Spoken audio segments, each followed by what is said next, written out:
Muito bem. Também gostaria de fazer uso da palavra nessa noite.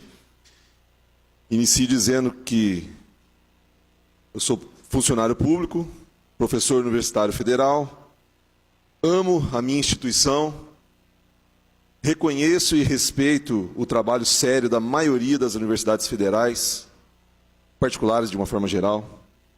Mas antes disso, antes de funcionário público, professor federal, eu sou brasileiro. Eu queria falar sobre um assunto que tem povoado as nossas timelines, do Facebook e por aí vai, que é o corte de 30% no orçamento das universidades federais. 30% significa que para cada 1.000 previsto no orçamento, a universidade vai receber apenas 700. É isso? É isso que qualquer um entende de matemática. No entanto, não é isso.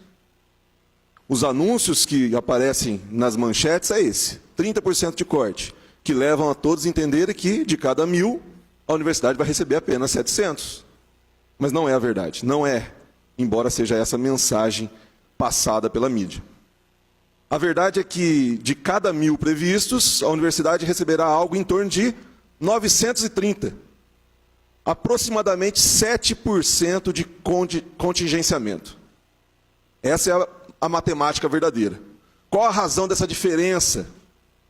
A previsão de contingenciamento é de 30% das despesas discricionárias, ou seja, das despesas não obrigatórias. Ou seja, é 30% de uma parcela diminuta do total. E aí, se você refaz as contas, você chega a 7% aproximadamente do valor total. Outro ponto relevante é que contingenciamento de um certo percentual já aconteceu em anos anteriores. Do mesmo percentual aproximado ou mesmo superior. Aconteceu em diversos anos, ao longo dos mandatos do ex-presidente Lula, da ex-presidente Dilma, por exemplo, né? Em 2014 e 2015, as diferenças entre o orçamento planejado e o executado foram de 9,7% e 8,1%, respectivamente. Superiores aos 7% previstos para que acontecem agora em 2019.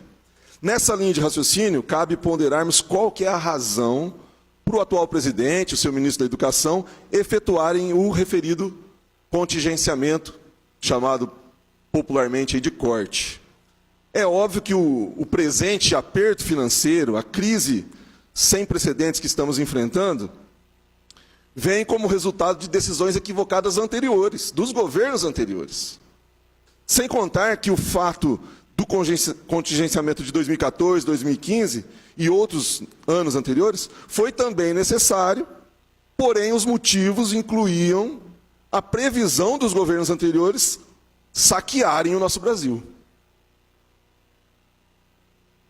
Por fim, eu queria, para terminar, dizer o seguinte: eu não defendo os cortes, eu não defendo esse contingenciamento, obviamente. Eu não fico feliz com a necessidade de que esses ocorram.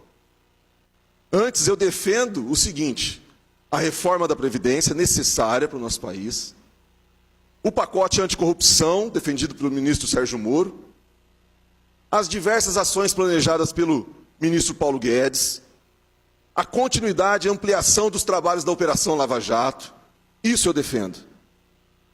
O crescimento da nossa economia, a geração de empregos, etc.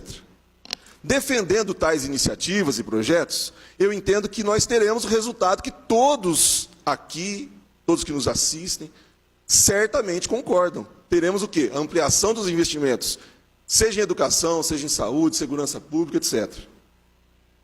Prezados, para terminar, não é à toa que grande parte dos que estão alardeando e superestimando os números, superestimando o corte, inclusive torcendo as informações e os números, não é à toa que eles são também contrários à reforma da Previdência e aos projetos que eu citei agora há pouco. Eles são, na verdade, contrários ao governo. São resistência. Do contrário, eles teriam feito o mesmo barulho que estão fazendo agora em 2014, 2015. Mas não fizeram. Termino com as minhas palavras iniciais. Sou funcionário público, sou professor universitário federal, amo a minha instituição, respeito, reconheço a minha instituição em primeiro lugar e diversas outras instituições que fazem um excelente trabalho, em sua maioria.